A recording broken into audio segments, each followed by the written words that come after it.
it's Elizabeth from Elpis Astrology at elpisastrology.com. Thanks for joining me today.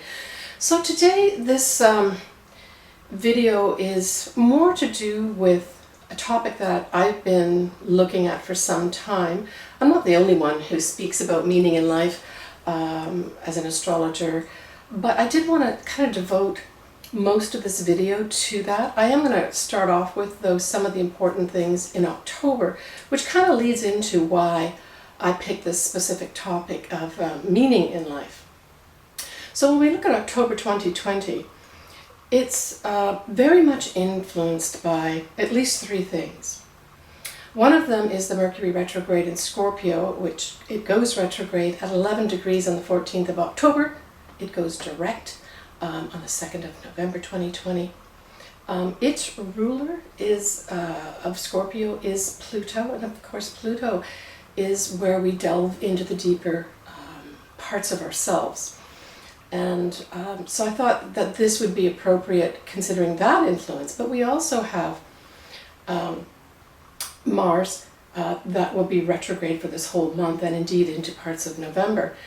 And it also is the co-ruler of Scorpio, and so it plays into this whole mix of October as well. It's about the underworld when we look at Scorpio. Now I'm referring back to the Mercury retrograde, and it's also, though, where optimistically we can turn lead into gold, so it's that alchemical type process where magic can occur. And I really see October this way. There will be a lot of swings in October, but I think if we really spend the time focusing on the higher meaning of what's going on, and this will be individual for all of us, by the way.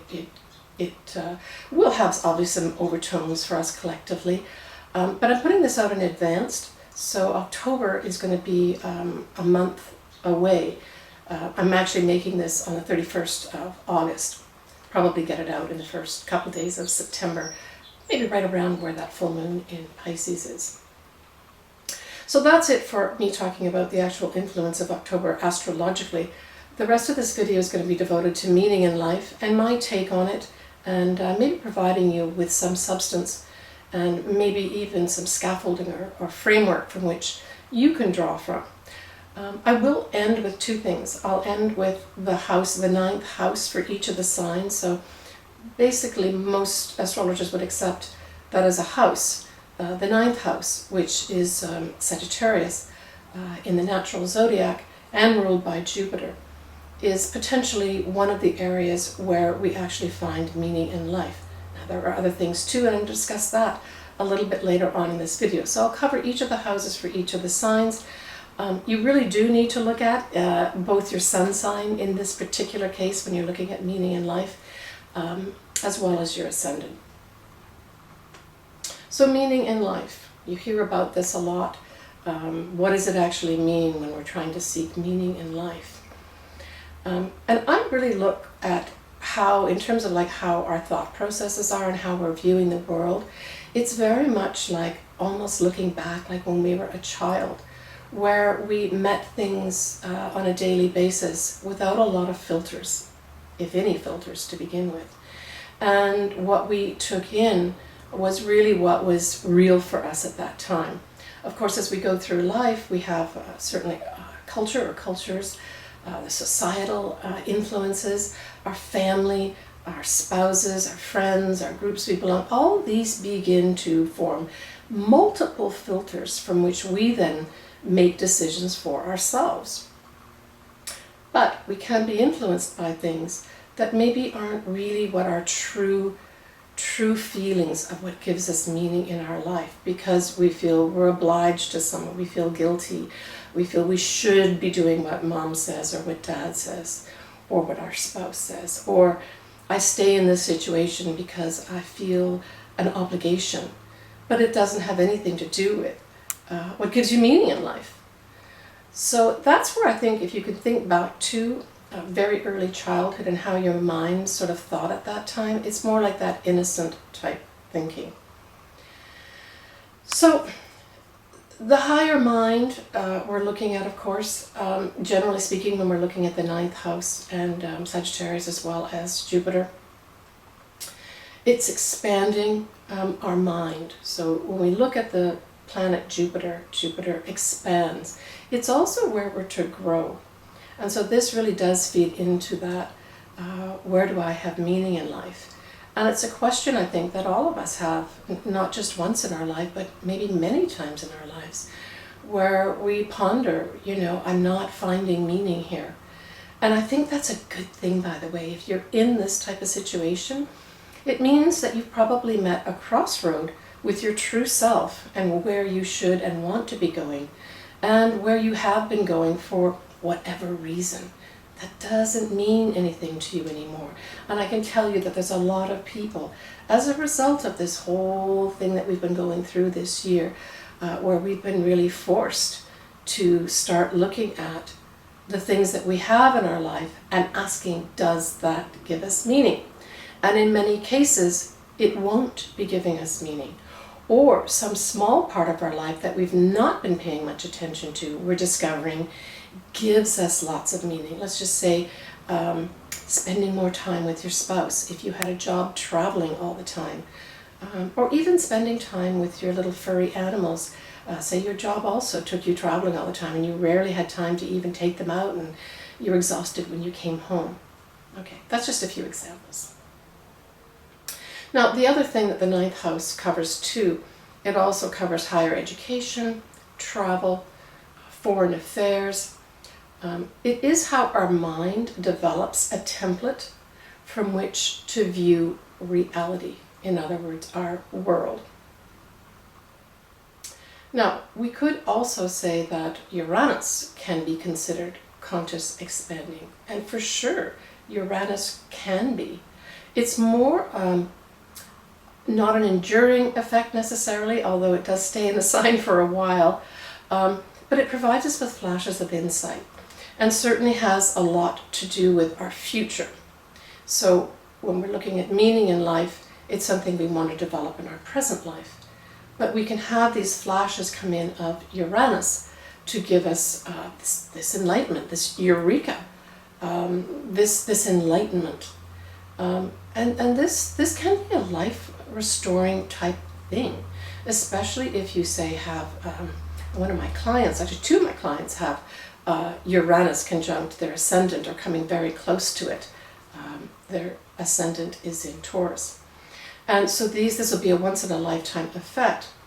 But it works with Jupiter to get us in touch with our higher selves. And it does it in an unexpected way.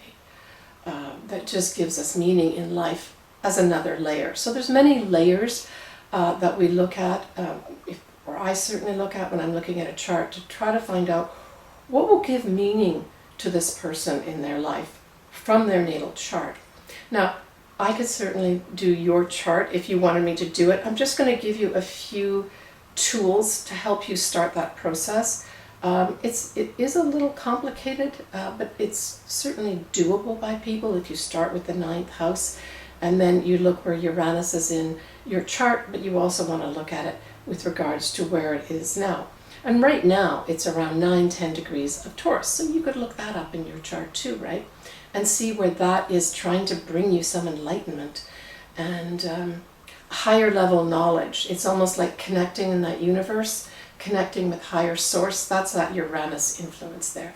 But it's an unexpected, it comes in and then comes back out again type of influence. But it might have many moments like that, but it's not this enduring thing. It tends to take things away or bring things in, or both, or just enlighten you. So I follow mainly, I do psychological as well as spiritual astrology, but I tend to follow the path of evolutionary astrology. And so for me, the north nodes of the moon can represent your destiny path. Now I'm talking here about the north nodes of the moon in your own chart, your own natal chart. And again, you can look that up. The Vedic astrologers look at this slightly differently. So I'm taking it from the evolutionary standpoint. And so this you could utilize too. Find out where your north nodes are, that placement. that can identify the destiny you're to take in this lifetime. And it also gives you a house. And the house is important because the house, of course, tells you what area of life we're talking about. So again, there's another layer here we're talking about. And then, of course, we also have to look at the sun. I mean, the sun can be viewed as one of the most important planets. It's really a luminary, but a planet that's in your chart. So why is that? Because the sun is your inner essence. It's what you're radiating. So this is another little thing that you have to take into consideration when you're looking at meaning in life as well, and then what house your sun is in. And if there's any particular sort of configuration of planets that may indicate something too. For instance, I have my sun and my north node conjunct. I was born on an eclipse. That's an important thing for me to look at. It is in Sagittarius, but it's in my 6th house. So this tells me, on a very basic level, that really I am to be of service at a high level of being, like really tapping into that meaning in life and living the meaning in life that I have in my life through the service I give to the world, Sagittarius. So that gives you a little insight to how I would be looking at mine, just in a very sort of small way. As I said, you really need an astrologer unless you're already got a lot of experience and can put this together yourself. I'm just giving you pieces so that it'd just be a fun kind of thing to do for yourself. Now, when we talk about meaning in life, certainly psychology and psychologists as well as psychiatrists have really brought a fairly large body of knowledge to this. And there are many psychologists and psychiatrists throughout time that have really brought a lot of insight into this area, the meaning in life. What gives you meaning in life? So I'm going to list a few of those in a few minutes for you, so you can go find things on them if you feel you would like to delve into this subject more. But there are obviously ones that I favor as well. If you're watching this and I've missed you out, please feel free to leave something in the comments. If there's a specific psychologist or psychiatrist or even just author that you have found to really give you insight and meaning in life, please feel free to leave a comment. I would love to hear, and I'm sure my viewers would like to hear too. But I'm going to start off with Viktor Frankl. And I'm not the first person to bring up Viktor Frankl, but he is the preeminent, he's a psychologist, psychiatrist, as well as neurologist, who is brought up many times and is viewed as one of the persons who started this whole movement of meaning in life and how to achieve meaning in life, which it follows that you would have more meaning and more attachment to your life that would motivate you to get up every day and move forward with your life.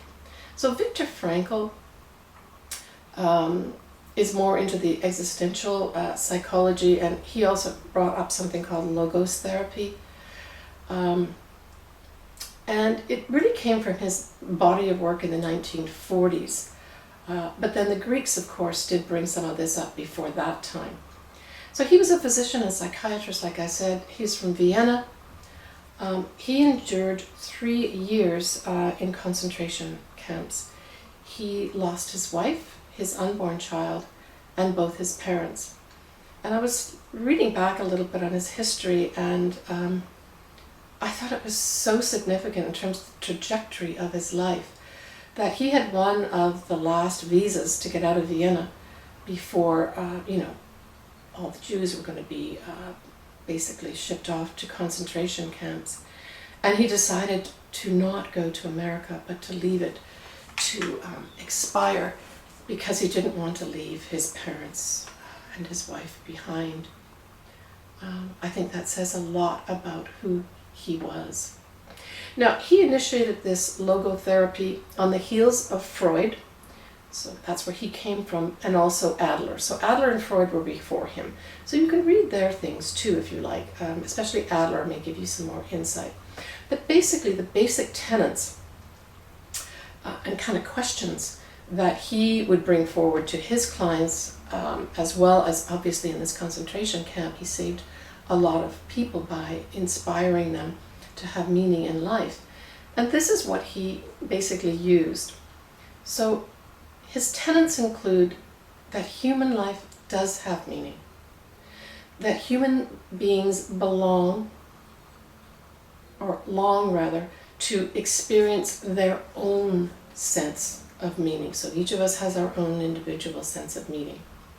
And humans have potential to experience meaning under any circumstance. Okay, that's a lot to think about. And of course, as I said, if you read any of his books, especially the one that's Meaning in Life, you will see that, or Man's Search for Meaning rather, you will see and understand his day-to-day, how he found this.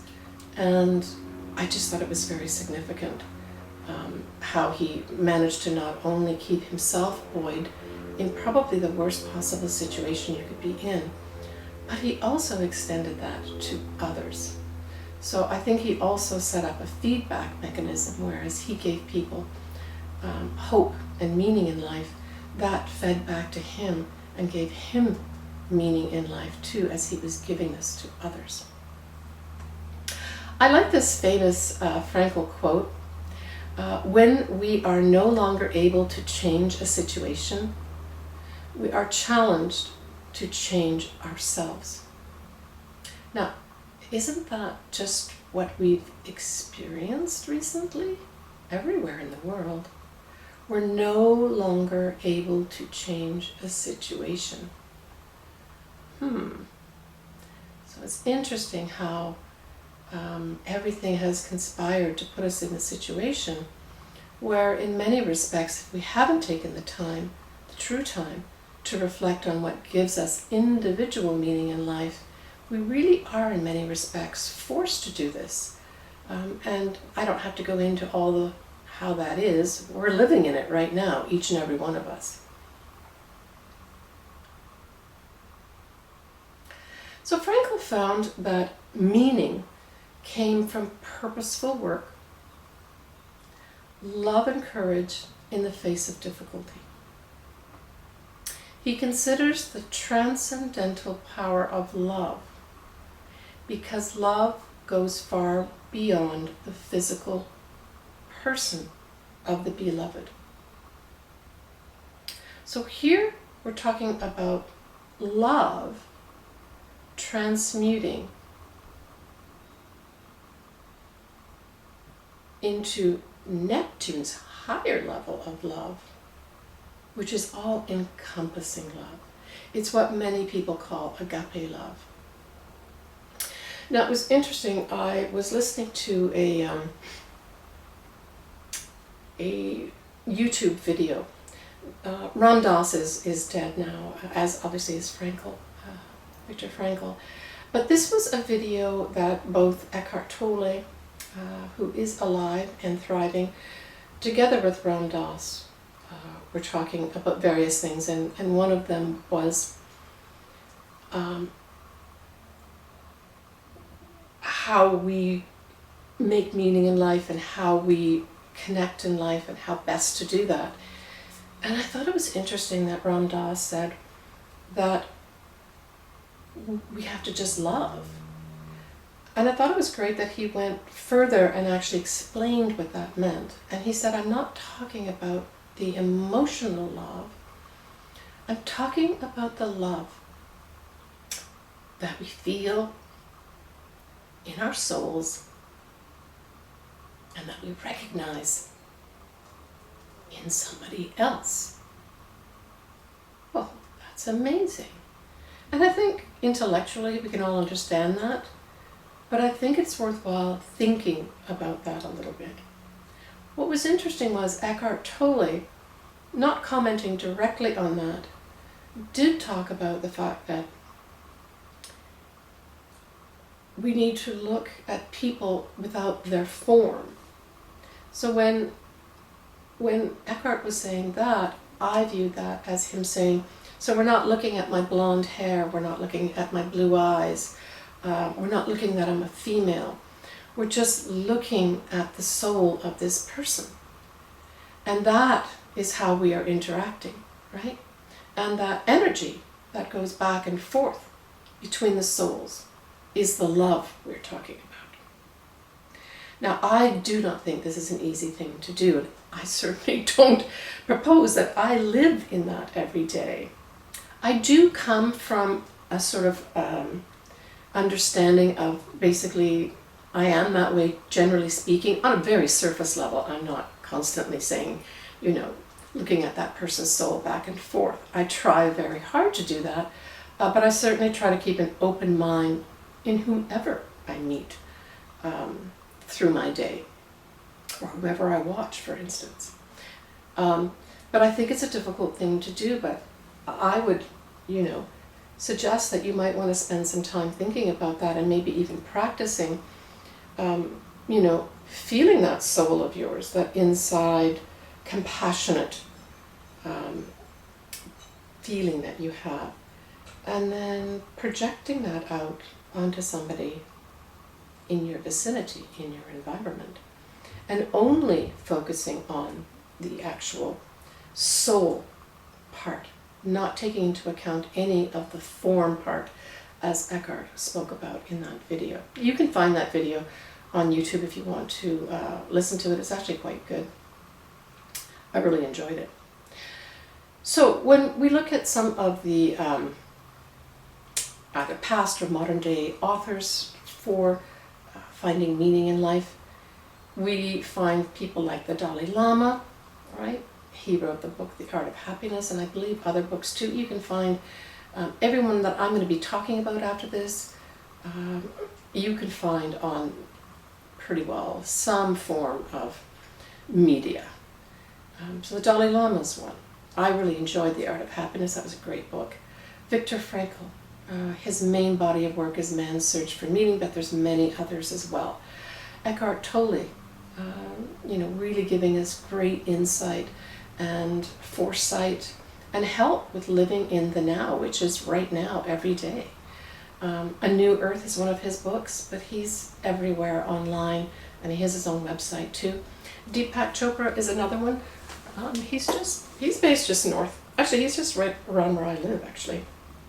He's written many books for long lengths of time, and he also is online. He works a lot with Oprah, doing different meditations, and that does a great job. And then, of course, we end with Ram Dass. And he too, you can find him. Now, there's not a lot of video on him, but you can certainly get on YouTube a lot of audio.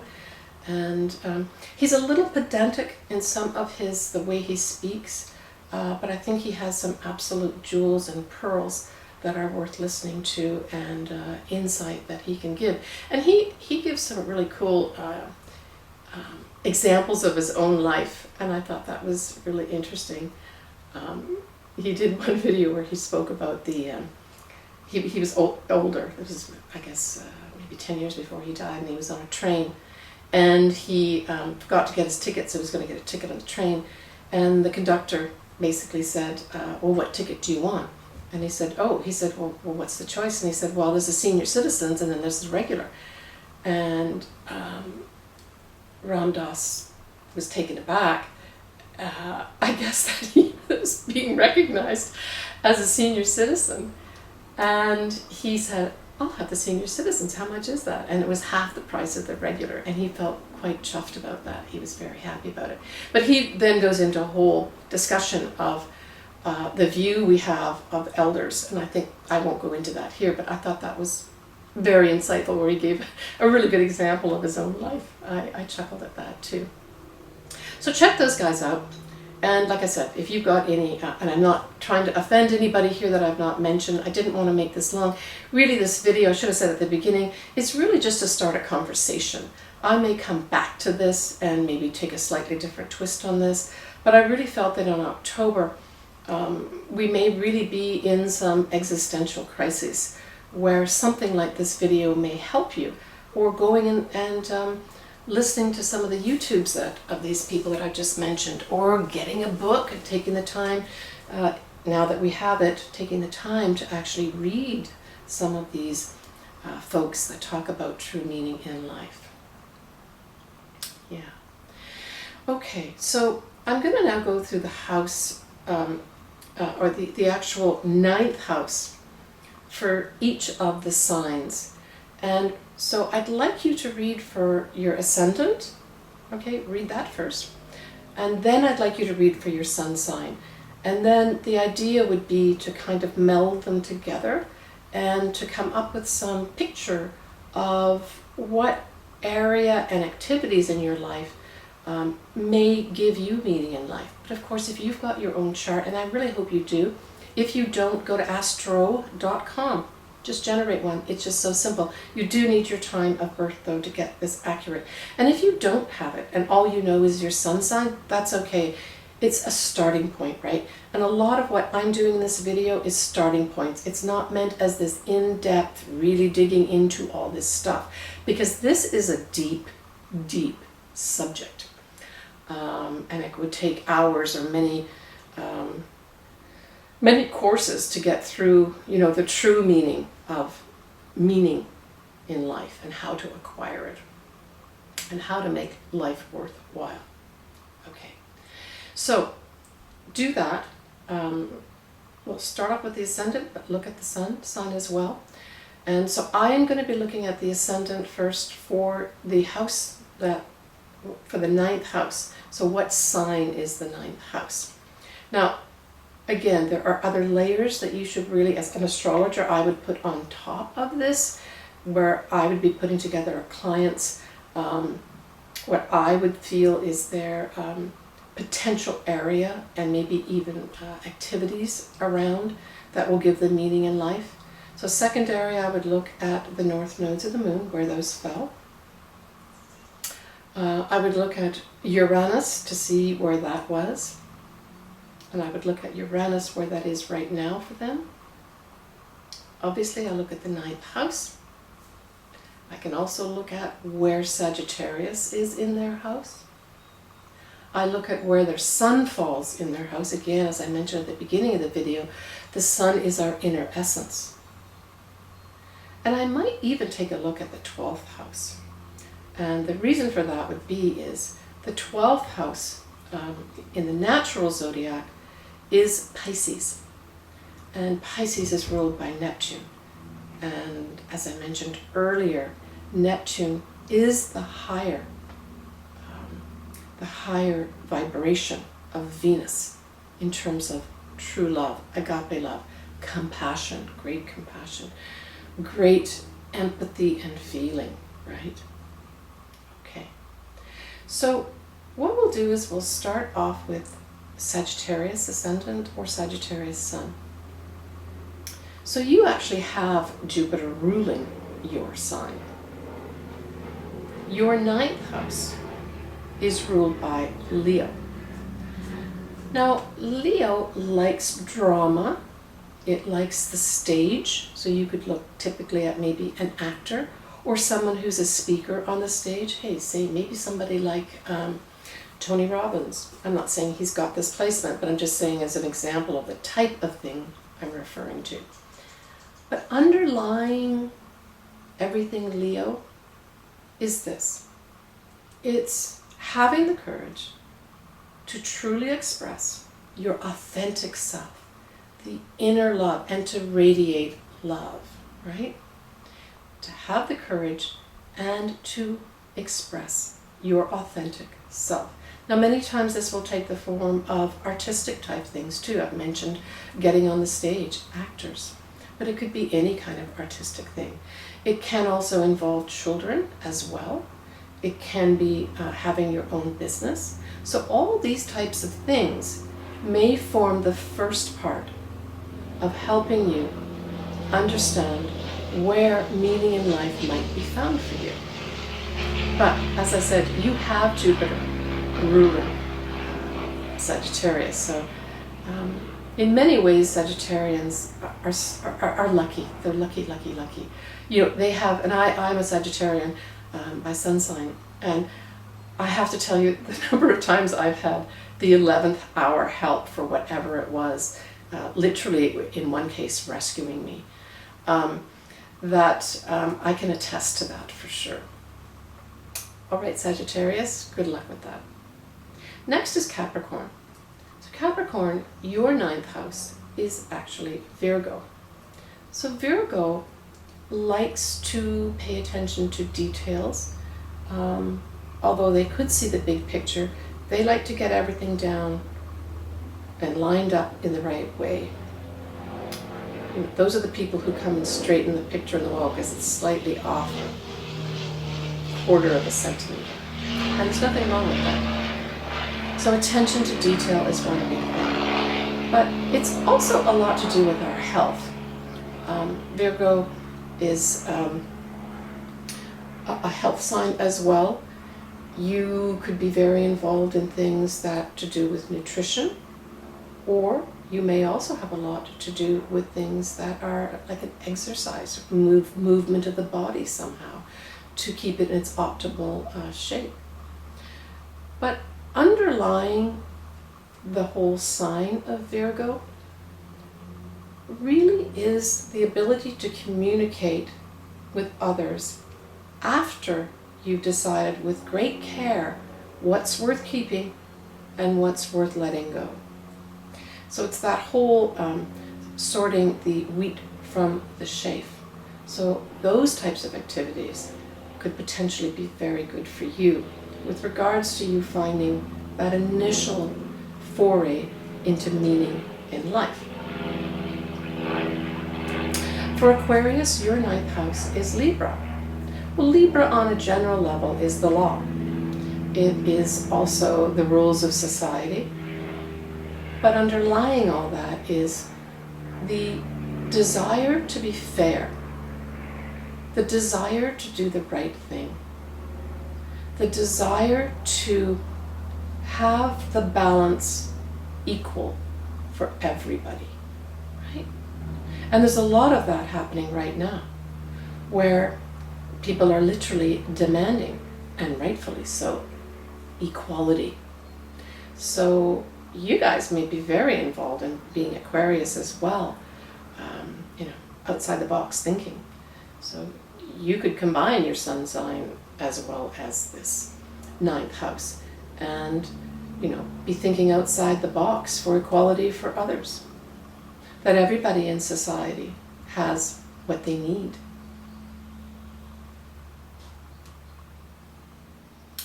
When we look at Pisces, your 9th house is Scorpio.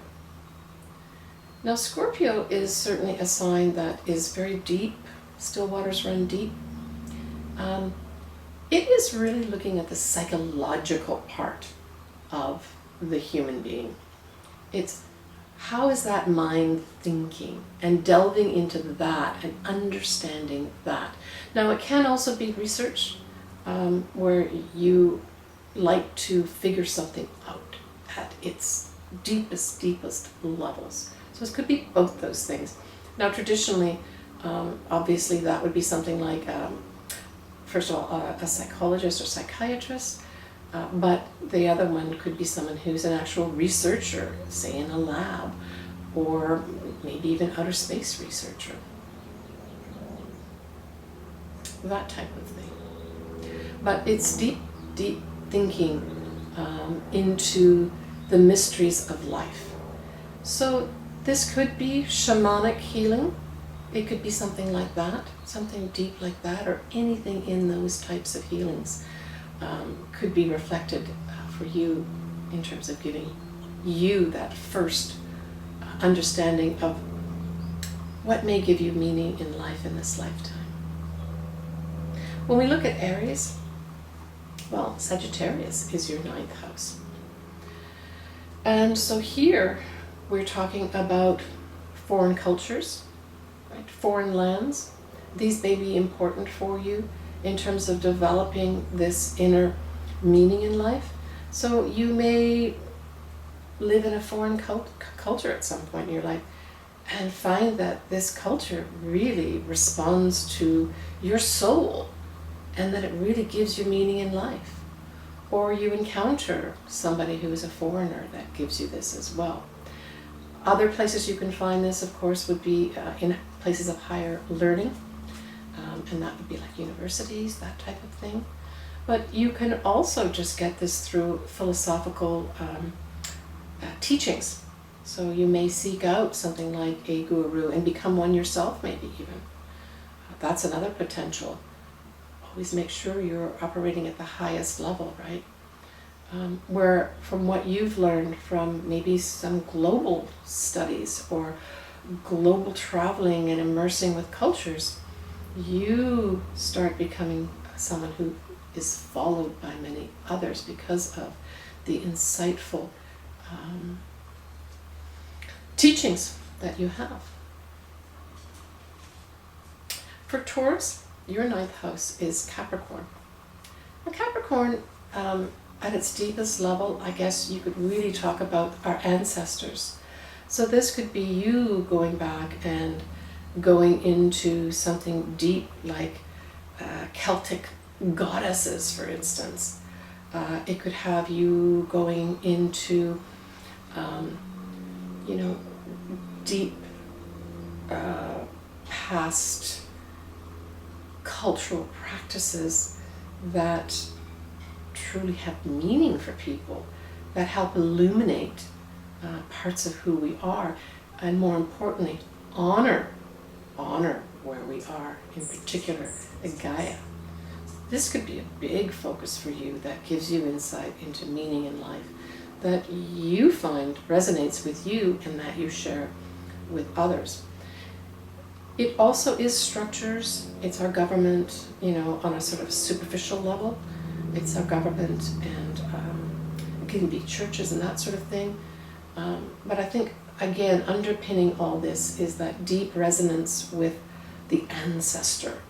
And in particular, intuitively, I pick up things like goddesses of the earth, maybe even gods of the earth, and the meaning of what that is, and honoring that, maybe even as a daily practice.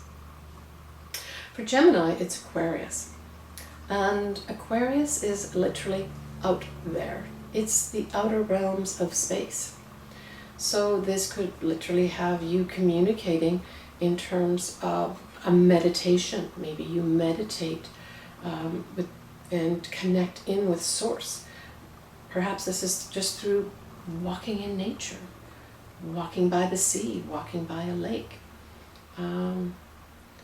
This type of thing could be very much involved for you, where a good meditation practice helps you get more in touch with yourself, your soul, your heart, and your own inner meaning in life. But yeah, definitely would be connecting with the higher realms as best you can. This could involve chanting or some type of repetitive type thing as well. So, all these things can be developed. Sometimes we stumble into things and immediately we are enlightened. Sometimes this is a gradual process where we become more and more comfortable with stepping forward, right? And so this could be starting with meditation practices that actually make you feel better. And then you just continue expanding that. Could literally have you be an astronaut, where the wonders of space fill you with this true deep meaning that you share with others. For Cancer, it's Pisces. And so referring back to that higher octave of Venus being Neptune, Neptune rules Pisces. So this is kind of like that really deep compassion where you may yourself enter into different states of being where you're at one with the universe. This could see you going to maybe ashrams, but you don't have to. It could also see you, working with a guru to expand these higher levels of deep understanding of the mind and the universe and everything in it from the standpoint of love, the agape love, deep love. It could have you delving into all aspects of spirituality. And that could, in some respects, include some shamanism as well. It could include astrology. It could include tarot. It could include psychic understandings or psychic attunements of some sort that you get, that you share with others. It could be that as well. You know, as a sign, Pisces has water associated with it, like kind of big time, and along with Neptune too, the god Neptune in particular, in with water. So I would say that water in particular, Cancer, is something that could really help settle you in terms of giving you that clear space to allow in the energies that you need to let in. And this could be something as simple as a shower. Taking a shower, you could get some great insights. Swimming, being by water, that type of thing. But care would need to be needed, because this is a very psychic sign where a lot of things can come in for you, where you may have to learn that there are some energies you need to protect yourself from. Okay? And that's just a small little thing that you can do. The general idea is to open yourself to that great love. And you would do that through some kind of practices that would connect you with Source. Certainly, if you want to listen to Eckhart Tolle, he can help you with and give you some tools for that.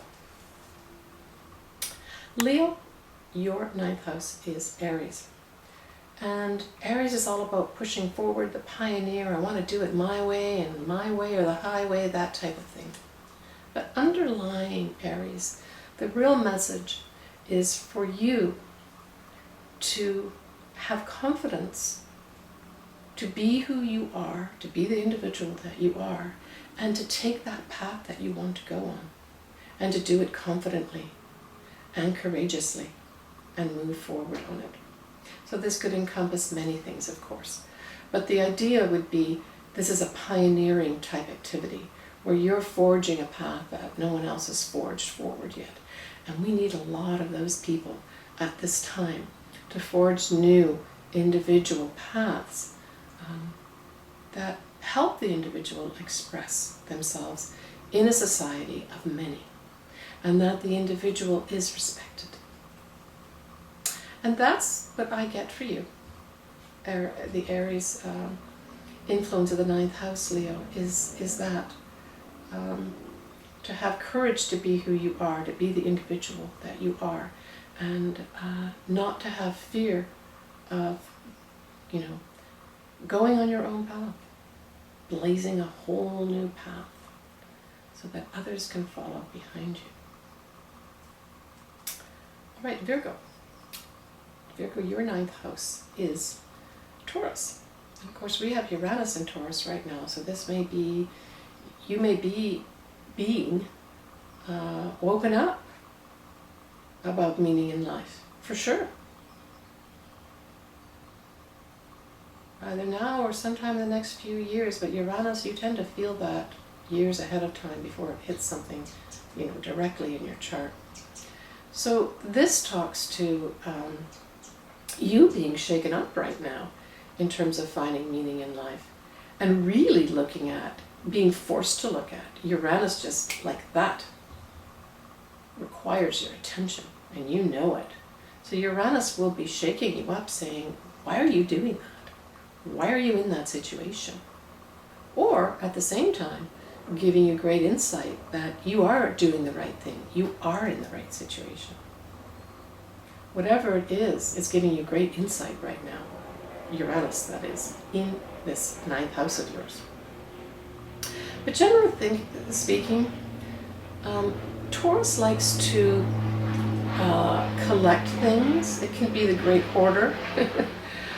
But it appreciates. So again, underlying the sign, the appreciation of this sign is that it truly does appreciate beauty in life. It appreciates good food, good wine, good art, good music. So here, Virgo, you can, through appreciating these beautiful sensory things have some meaning in your life. And I would say with your Uranus in your ninth house right now, you may have things magically being dropped into your life saying, hey, doesn't this make you feel good? And maybe you've not allowed that in for whatever reason. You know, Virgo can be the work, and be, you know, a little bit too giving and martyr-like sometimes. And so that whole area is being shaken up for you. Pay attention to it, Virgo. Pay attention to it. And allow yourself to have these beautiful things in your life. Appreciate them. Maybe even share with others. All right, for Libra, Gemini is your ninth house. And Gemini loves to communicate. It likes to flit around. It's that great communicator at a cocktail party. It can almost form a type of glue in society where it can hold many disparate people together, and very much like a party, right? It likes to collect a lot of facts, like news, and share with other people. So it could be that you get great meaning in life with collecting pieces of information and sharing them, right? There's nothing wrong with that. You may get great meaning in life with just communicating with your neighbors, your neighborhood, and maybe, you know, providing positive things in terms of your communication to people in your general neighborhood. This can also involve your siblings and your and those as well, the siblings that are in your life. But it can also talk about a communication style where you like to communicate. You like to communicate. And we have the north nodes of the moon here right now. So, you know, along with Virgo that I've just spoken about, you, Libra, have this activation right now of this as well. So there's a destiny thing happening for you, and this is going to last for certainly the next year or so. We'll have the north nodes of the moon in Gemini. So again, you've got a little more of an activation here with that ninth house and communication style, and positively communicating with people in your neighborhood and your siblings. Good place to start. So we're going to end here with Scorpio. And Scorpio, your ninth house is Cancer. And Cancer rules a lot of things, but it's really about the nurturing. It's you providing not only nurturing to others, but providing nurturing to yourself. So it's got to be a 50-50 here. And that might be something that may be a theme in your lifetime to find meaning in life, where perhaps sometimes you've been giving too much and not taking enough in for yourself to nurture yourself. But as you get that balance, you find meaning in life. Now, it doesn't involve things like your mother. It involves your habits. So all these things may need to be carefully looked at with regards to, does that provide meaning in life? And certainly habits are one thing that we can change. I think it takes something like 90 days to change a habit, but this may be something that you're reviewing. Now, you just had the north nodes of the moon in Cancer, certainly last year, so you may just been put on the path of developing this meaning in life and are now spending some serious time thinking about this nurturing part of your life. And perhaps, and I think a lot of people fall into this as we become adults, we just give to other people. And there's nothing wrong with being nurturing to people. That's an important thing. But you have to look carefully at nurturing yourself too. So that's what's coming up for Scorpio and your ninth house, which is Cancer. I hope that helps you. And I hope all this has given you some insight. Again, I just want to clarify that this is just like a first step to help you understand and give you just a little bit of understanding of where you can start spending some time focusing on meaning in life. But there are many other things that, you know, you should really be adding in here as well.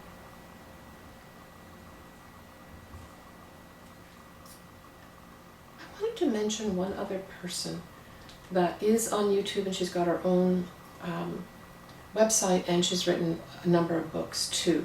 So she's a living, my view of a living person who is truly living her meaning in life. And I challenge you to get on YouTube at the very least. I will leave in my text part of this video, I will leave her contact info in terms of her website. Please go listen to, I don't care which video you listen to, they're all inspirational. This is a woman called Colette, and Colette O'Neill, and she actually has a cottage called Bealtaine Cottage. And I believe Bealtaine is a Celtic goddess time of the year, which means summer. And I can't remember how I came across her a few months ago, but she's just enchanting. She's an enchanting goddess herself. But she had to take a big step by going back to Ireland, and she lives in Western Ireland, and buying this derelict cottage with derelict land and transforming it into a beautiful enchanted permaculture forest and land. And the energy you can feel not only through the videos of her, but you can also feel from what she's created. She is a prime example of somebody who actually has meaning in life. But this was not an easy thing for her to do. And I think she very clearly can give you her story on her website. You can buy her books. But I would strongly encourage you to go, as a first start, go and listen to her story and listen to at least one of her videos. But I can tell you, you will love her videos so much that you will want to watch all of them. And I don't think she does it literally every day, but close to every day. She's also a photographer, an author. Obviously, she does her own videos as well. And as I said, I think she's an enchanted goddess herself. She inspires me. All right. I wish you well on your journey to find meaning in life. If you are lucky enough to have found meaning in life, share that with others in the comments. I'm sure that would encourage others as well. I'm still in the process of finding meaning in life, but I did take a very difficult first step last year of leaving a very well-paying corporate job with many, many benefits to delve into astrology, as well as psychology, and dispensing my many psychological gifts that I have, because I've got my Ph.D. in that. And to mix both of these into astrology for clients directly or in my videos as you see here. But I'm still a work in progress. Thanks everybody. Do take care, and I wish you much luck in your process and progress in finding meaning in life. It is there for all of us. You better believe it. It is there for all of us. All of us can find meaning in life. You must believe that. You must believe me. Take care. I will be doing my October 2020 video. That'll be next. It'll be usually, I like to do a short one where I do cover all the aspects for October. It'll be a packed month, October. Take care. Bye for now, everybody.